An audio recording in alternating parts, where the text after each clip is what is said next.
I got into the industry through door-to-door sales. So I sold alarm systems for a while, had a buddy convince me to go sell pest control, kind of getting to the point where I was like, all right, I'm going to go do my own thing. I found some logo design place for 35 bucks. They designed my logo. I had just gotten a credit card from Costco with a $10,000 limit. And that's literally what I went out and bought equipment with and got started with.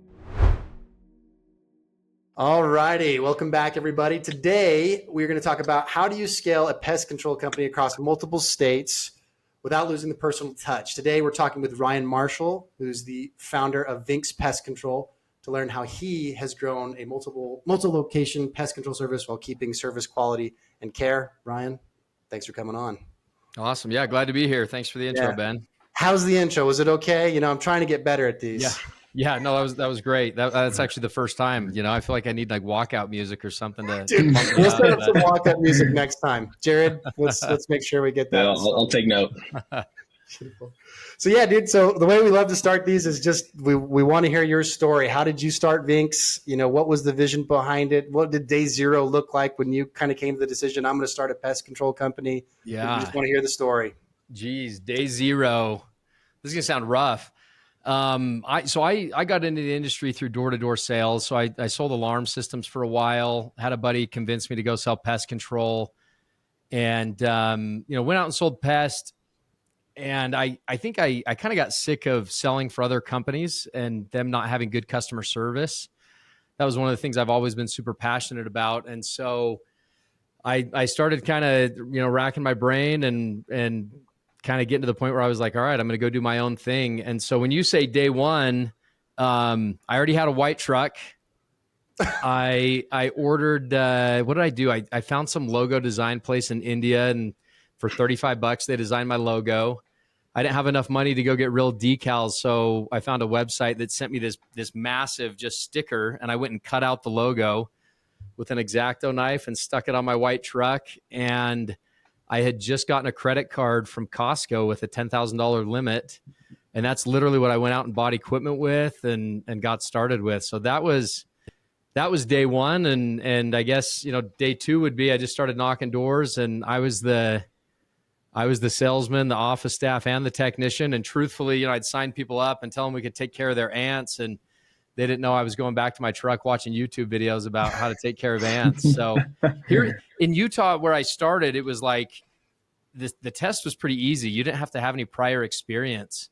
Like, you go in and take it and you can be an operator. I don't know if that's the case now. Some of the states we're in now, it's a lot more complex to get licensed and you need more experience. But man, I was flying by the seat of my pants. So, and that's probably an understatement.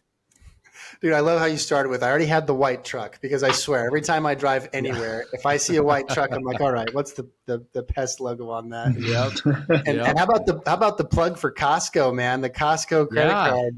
We got to reach out to Costco, see if they can give us like a year of free hot dogs or something for that free plug. Man. That sounds like that credit card is launching businesses and feeding families. Yep. That's great. Awesome. So day zero, I love it. You got the decal sticker, and then you said started in Utah?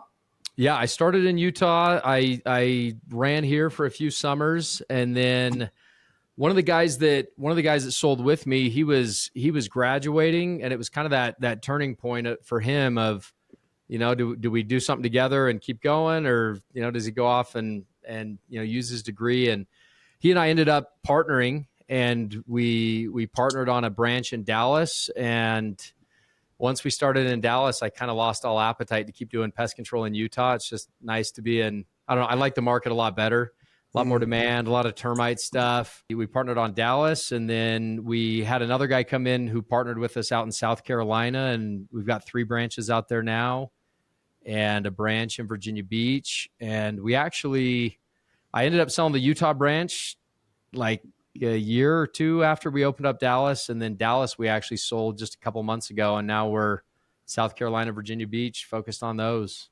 Was that the goal from the beginning, Ryan, to sell, or did that just kind of come up as an organic opportunity? Utah was kind of tough in the wintertime. I struggled with going out and servicing people's homes, and they're like, what are you doing? There's a foot of snow, right? Like it was a little bit tough. And So yeah, that was not the plan when we opened up, South Carolina, Virginia branches, and we had the opportunity on Dallas.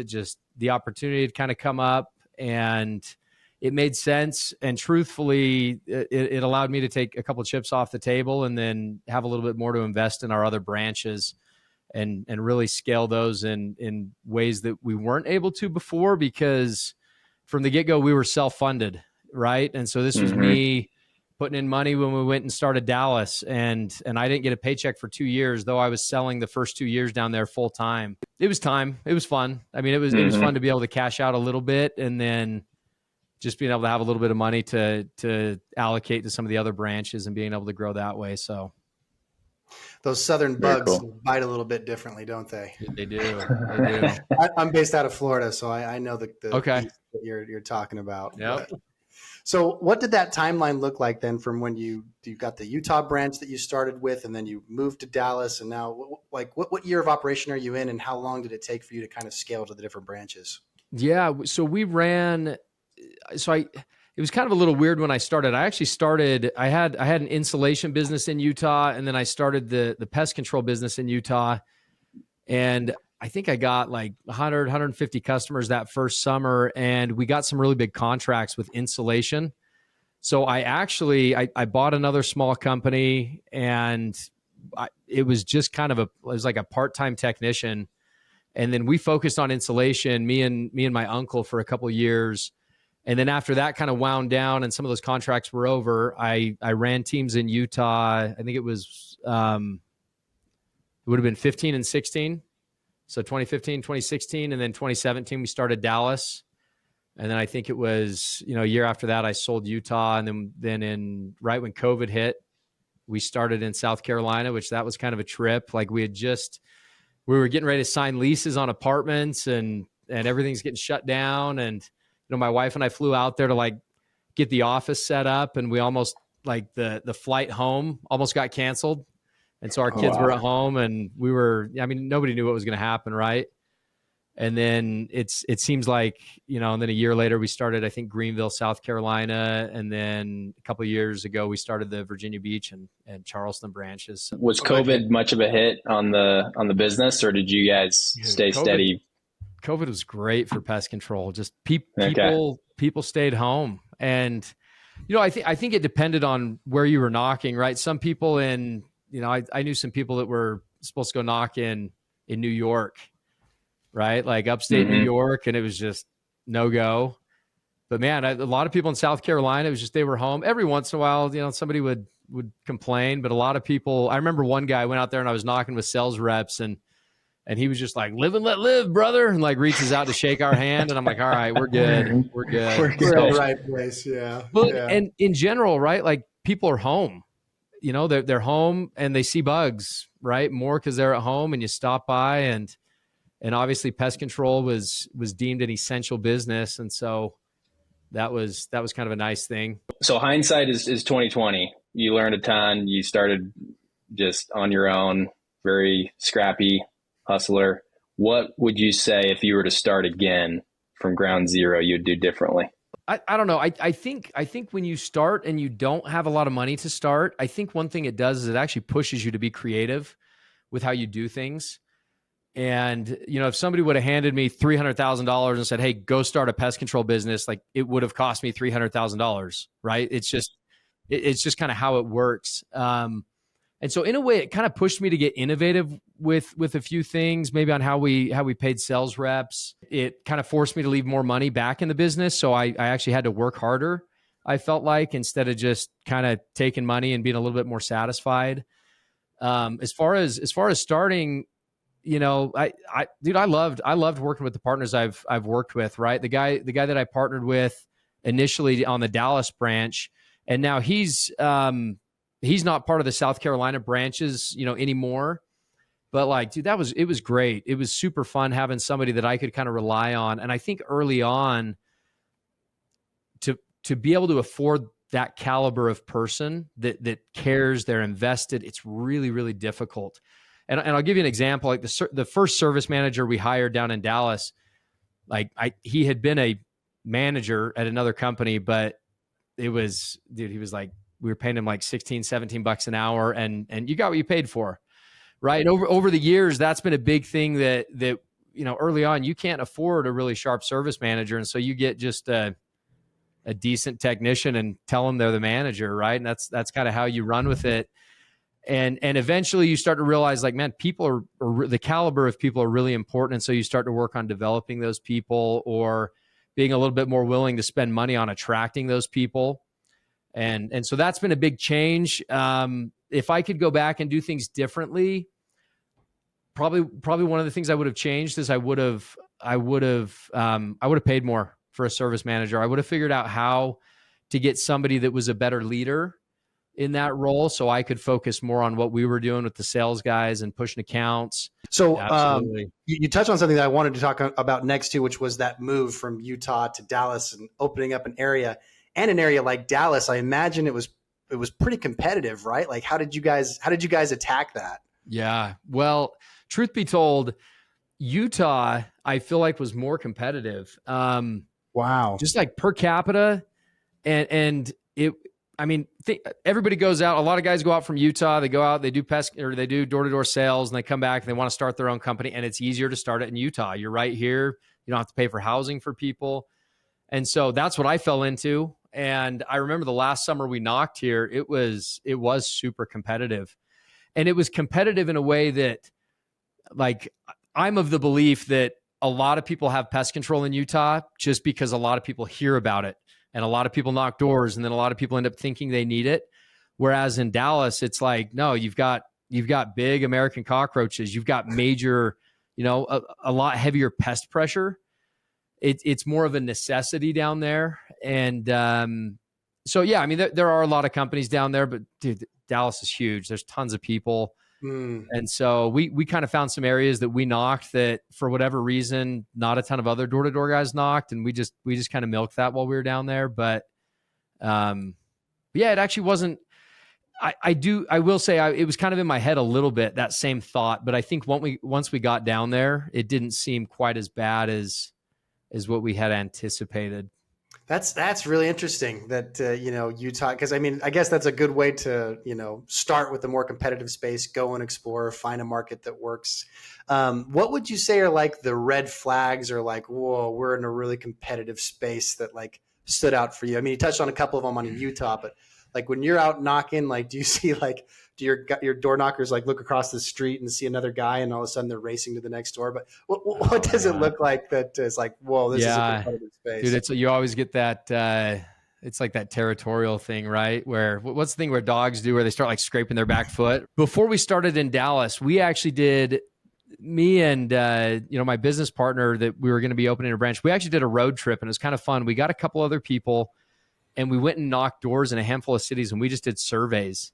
And it was super just chill survey. Like, hey, I'm thinking about starting a pest control company. Like, do you have a company? How many people knock on your door every summer? Who comes to mind when you think of pest control? If they did, about how much are you paying? And so it wasn't super scientific. It was like, dude, the boys, we just went around, knocked doors, had some fun. We went to Vegas. We went to a couple of places in California. Dallas wasn't even really on the radar, and we ended up going to Dallas, just kind of flying down there after the fact, and just kind of felt a little better about it. I will say, when we opened up South Carolina, we did that, but probably what I should have done before we opened up South Carolina is, I wish we would have gone and just paid somebody to call all the pest control companies there and get a quote. Because we ran into a lot of companies that were charging pretty low prices. And it was, I mean, it's really hard, right? You go to switch somebody over, and, I'm a big fan of, like, I'll usually charge people more when I switch them over, when I'm knocking doors. I mean, I don't knock doors a ton now, but that was always, I was always pitching them on, like, hey, just for $10 more a month or whatever, we can get this done. But man, in South Carolina, there were some companies down there that were, just local companies, 50 years old, haven't raised their rates in a long time. And it just, some of those made it a little bit difficult to get some of the premium pricing. And that's one thing that, I mean, margin wise, right? If you, premium pricing is where you want to be. You don't want to be the people that you're trying to be the cheapest, and it just, it A race to the crushes, bottom. it crushes Yeah. stuff. So I'm really curious about how the survey, I mean, one, it sounds like a fun trip, but two, like, did you get good responses from people where they're like, because a lot of people are like, oh, someone knocking my door, they're trying to sell me something, but how did the surveys go? so the funny thing is it was probably harder to do an intro of like, I'm not selling anything, because people are probably like, dude, that's bogus. And I was just so used to going right into a pitch, like, hey, sorry to bug you. You know, we just go into like selling pest control. And that was, it almost seemed like if you told somebody I'm not selling anything. So yeah, I finally figured out the best pitch was, hey, my name's Ryan. I'm looking to start a business and I'm just trying to get a little bit of information. And then in some cities we'd be driving around and honestly, we would stop people that were walking by. You'd find moms like pushing their kids in a stroller and be like, hey, sorry to flag you down, but random question. And just anybody, you know, we just try to get as many as we could and then kind of all get together and look at it and get kind of a consensus. And I imagine one of the harder things, and correct me if I'm wrong, is cash flow, getting the right technicians, and getting the technicians to stay. yeah. Would you agree with that? That's one of the harder challenges. And any thoughts on that from what you've been able to learn going through the learning curve on all these? Yeah, I mean, absolutely. Cash flow obviously is tough, especially when you're in like door to door, right? Like you on some of these accounts, you don't turn a profit for a while, Mm-hmm. and then obviously you got to make sure they're good quality accounts. Yeah, finding technicians, it's always a little interesting when you go to open a market because you're doing interviews and they're like, so how big are you guys? And you're like, we're zero, right? We're nothing, but we're going to be starting. And some of the technicians, they're not used to door to door. And so, you know, they just think like, oh, well, if you don't have anything right now, it's hard to attract those kind of people. It's hard to attract a manager. Like I'll say, you know, the manager that we have right now in Virginia Beach, when he came on, dude, he's been blown away, right? Like just even this summer, because he started with us a few months before this summer, and we already had some accounts there, but his team is like tripled in size, and he said that multiple times. Like he's like, I can't believe how fast this is all happening. Mm-hmm. But yeah, I mean, it creates, you know, cash flow crunch situations, and then when it comes to keeping technicians, it's always the battle. Like I love paying technicians on production because then they can eat what they kill. You obviously have to balance out their quality of service so they're not just blowing through it. But it's hard early on when you're just starting out, and then you got to pay them hourly. And sometimes there's not a ton of jobs, and you can't expect a technician to only get paid to do 2 jobs. You know, they got to get paid for a full day of wages. They get a fixed rate to go out and do a stop. And, you know, when they hit year 2 with us, that goes up $1 per stop, and they hit year 3, it goes up another $1. So there's kind of some tenure there. And I think it really pushes guys to want more stops. It's for example, when a couple stops on their route cancel that day, right? Like we want guys to call in and say, hey, give me 2 more stops, right? Not guys that are trying to hurry and get done and be done as soon as possible. The thing I like about production too is we kind of made some minimum time that they had to be there. And if they don't hit those minimums, like they're in risk of losing their job. And we track that every pay period. They don't get paid if they don't hit the minimum time there. So, and a lot of our technicians were nervous about it at first, but they saw the paycheck start coming in, and I think it made them even hungrier, and they felt like they had a little bit more control over it. Whereas hourly, you don't have as much, you don't have as much control. Sometimes you want to go slower to milk the clock, I guess. But I feel like it aligns technicians with what we want as a company as well. Yeah.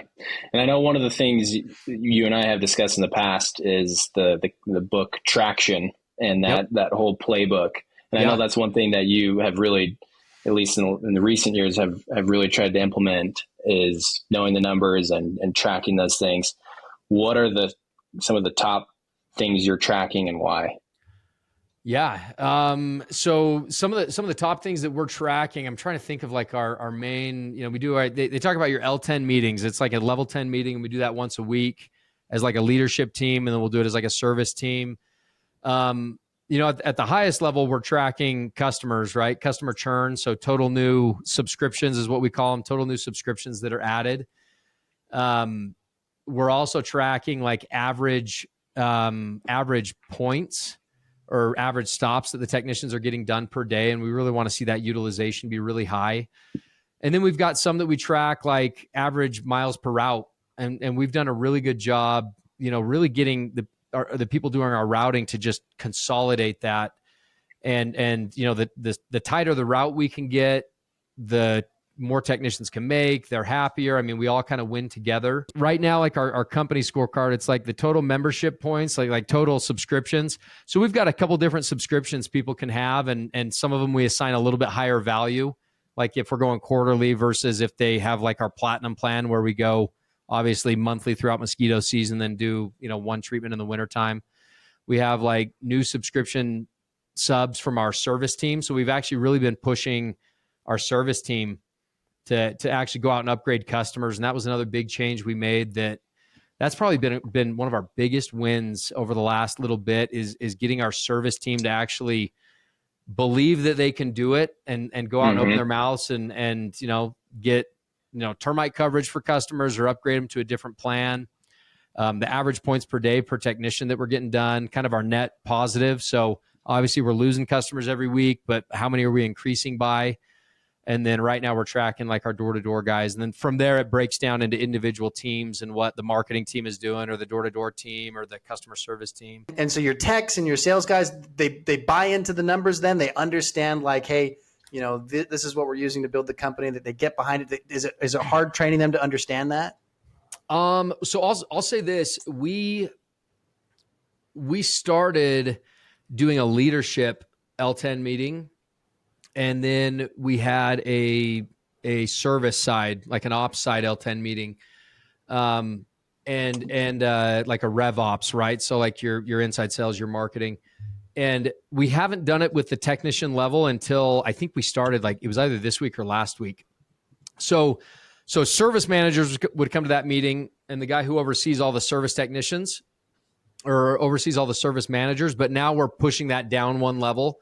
So now that service managers have been a part of that for, I think over the last like 18 months, now we're having them run that with their individual teams, right? And we're changing up how the scorecard looks, where mostly they would just do a meeting on Mondays and like updates with guys and, hey, here's the to-dos. But it takes a little bit to get kind of trained on that. And so, yeah, now we're pushing that down a level, and I think that'll be good. I think it'll be good to see, them hold their guys that level of accountability, and that creates a whole different scorecard, right? So technicians can kind of see, where they rank compared to the guy sitting next to them. And I think that's an important thing, because it's almost like in an unspoken way, you get to call them out, and you get to see who's gonna be top dog and push a little harder and be a little bit better. Yeah, I think that's what's great about, scorecards and things that they can see very clearly for very trackable metrics. You touched on a couple of those important ones, but it's really easy to say like, dude, you're at the site for like 2 hours. Like, did you stop and have lunch? Like what's going on? Yeah. Like having that visibility, and it's like, oh, okay. Yeah, no, that's exactly why we track that and improve efficiency and things like that. So yeah. What tools, what softwares, what programs are you using to kind of consolidate and organize that data? Yeah, I mean, I obviously like Approve has been a big part of that. Some of the KPIs and being able to pull that. And that's, the interesting thing is you think pest control is just kind of this, just this blue collar, right? You'd go out and get it done. And it's been amazing to see how technology has helped. And that's been a huge thing with our, with the traction stuff. And so we actually brought a guy in, and he's worked with us for 18 months. So he runs a lot of those meetings. He's kind of like a fractional COO basically with us, and has been super helpful. And he's been integral in helping us, like, hey, how do we get this data? Who's in charge of it? How are we bringing that back? But yeah, that's been a huge part of it. Obviously, some of the reports and data we need to pull, we've got to create our own formulas on that, and just have like an Excel spreadsheet done. And the guy that we brought in to kind of teach us the whole EOS and traction model, what I like about him is he's like, don't overthink how you pull these numbers, right? Just figure out a way. Don't build this big thing around pulling these numbers. Just get something. And once you know those are actually the real numbers you want to track, then you worry about creating a better system around that or automating some of it, because our numbers have kind of shifted. We'll have some numbers that we're like, dude, we're not even paying attention to this. Like one of our one of our KPIs used to be reviews that the technician got. And that was one when we started with Approve, that as that just became an automated system, we started getting way more reviews. We're like, this technicians have zero influence. I mean, they have influence, but they're not asking for it, right? The whole process was automated. We're like, yeah, we don't even need to look at this anymore. And we replaced it with a different KPI that we were looking at. And so it's kind of a, we're still honing and tweaking that every single quarter when we sit down and kind of realign on those things. How do the guys generally respond? Like, training them up on how to use these softwares, these tools, the welcome calls, the, review requests. Like, is it a big learning curve? Do they catch on pretty quickly? And because once they get into the system, do they recognize how it can benefit them? Or what has that looked like as far as educating the team on using these tools to? Yeah, that's a great question. And I'll say this, in the past, dude, I'm like, I probably like tweaking things way more than I should. And actually in the traction book, it talks about how you've got like a visionary and an integrator. And usually the visionary has like tons of ideas, and it gives the organization whiplash if you try to implement all those ideas. So I've actually had to like tone it back a little bit, because sometimes you've got a new software, you roll it out and you teach everybody how to use it. And then if you change directions, I think what ends up happening, if you change directions too much, your team starts losing a little bit of faith in that. And they're like, well, Ryan's going to change direction in a month anyway, so why am I going to really dig in and learn this? And so yeah, I think you do need to be careful. You need to be really methodical with that. We've rolled some out where we'll have one technician in one branch test it. Somebody that we trust, and hey, test this and let's run with this for a month and see how you like using it. Are there any things that we didn't think about versus before? I would think it through and think I knew it all and just say, great, let's go. And then we'd find issues. So that's a big one, is kind of rolling out some of that little by little.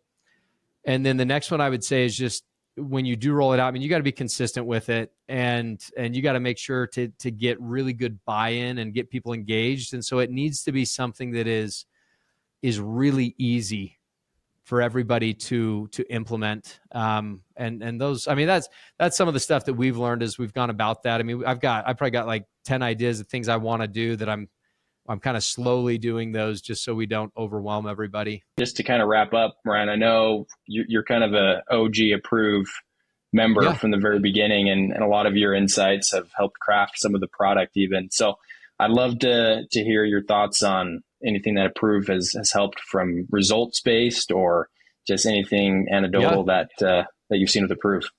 Yeah, absolutely. I think probably one of the biggest things I think is the welcome calls. We were probably one of the few that did welcome calls, like manual welcome calls before.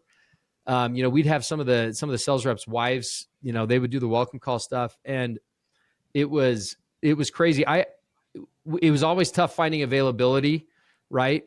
For, you don't want to overhire, you don't want to underhire. People can't be on hold there with a customer for too long.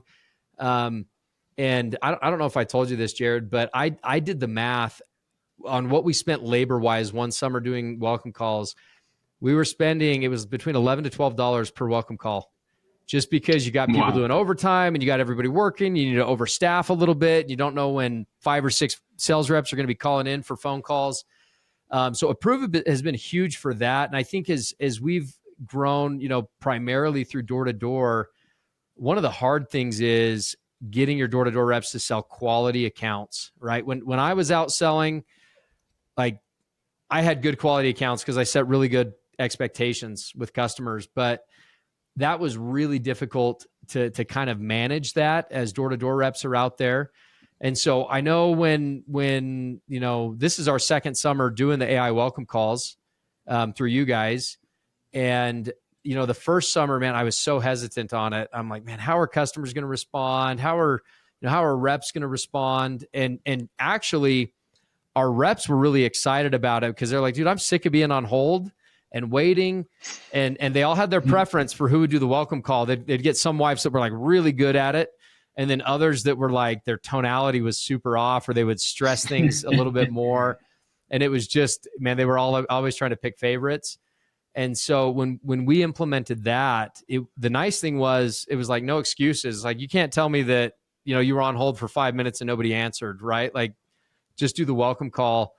And that's been huge, right? Obviously you guys integrated with field routes and being able to have that roll back and it's flagged on the account.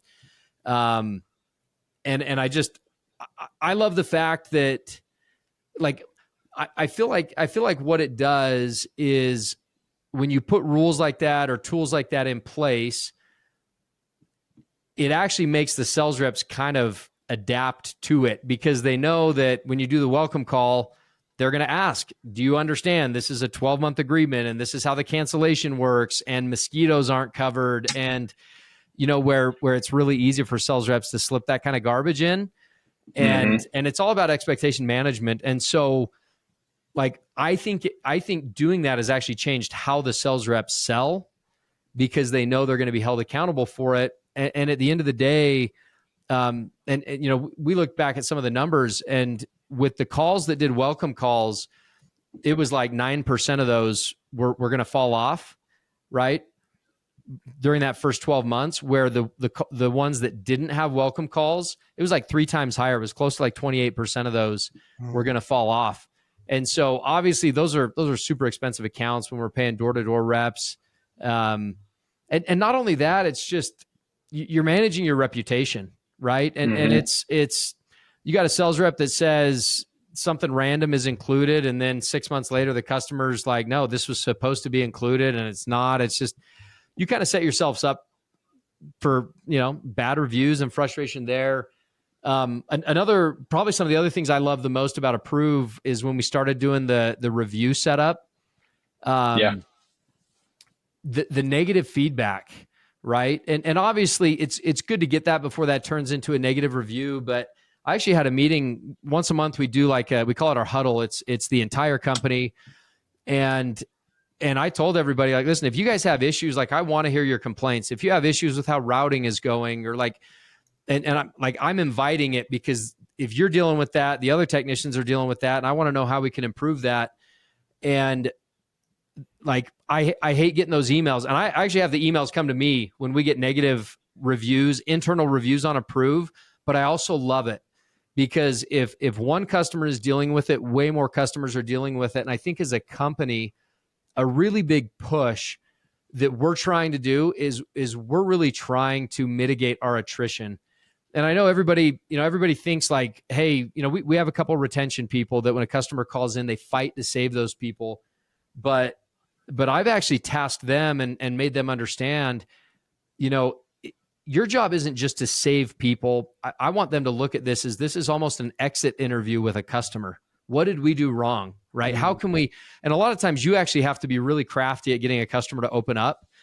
And so the more we can hear about that, and Approve has been a big part of that, the more we can see, hey, is this a systemic issue? Is this a technician issue? We got one bad technician, and that's one thing that we'll go track that per technician, and Approve tells us that. And so we can go say, hey, dude, this technician is like 70% approval rating, where the other guy is 95% approval rating. You really, really need to worry about customer satisfaction. And I think Approve has been a huge part of that. Us just being able to see like when customers aren't happy. I know one of the things with Approve, you guys have helped us track like time on site and pulling that back is kind of an average. And dude, we display those. We want guys to see those because we want them to know if they suck, and we want everybody else to kind of see that, right? It's just kind of airing everybody's dirty laundry in a way. Forces people to kind of clean up their side of the street and do a little bit better. And so, yeah, I mean, I think those are some of the big things that you got to watch out for when you push new things and how you're incentivizing things and how you're holding everybody accountable. But yeah, we've been, that's been huge for us, is being able to kind of push that performance and still hold people accountable. And, with our sales reps, we created a minimum of, you got to have this many of your welcome calls completed to be able to get paid. Or we hold their pay for a while. And sales reps don't want that. And so they got to go out and they got to get those welcome calls and those more solidified customers.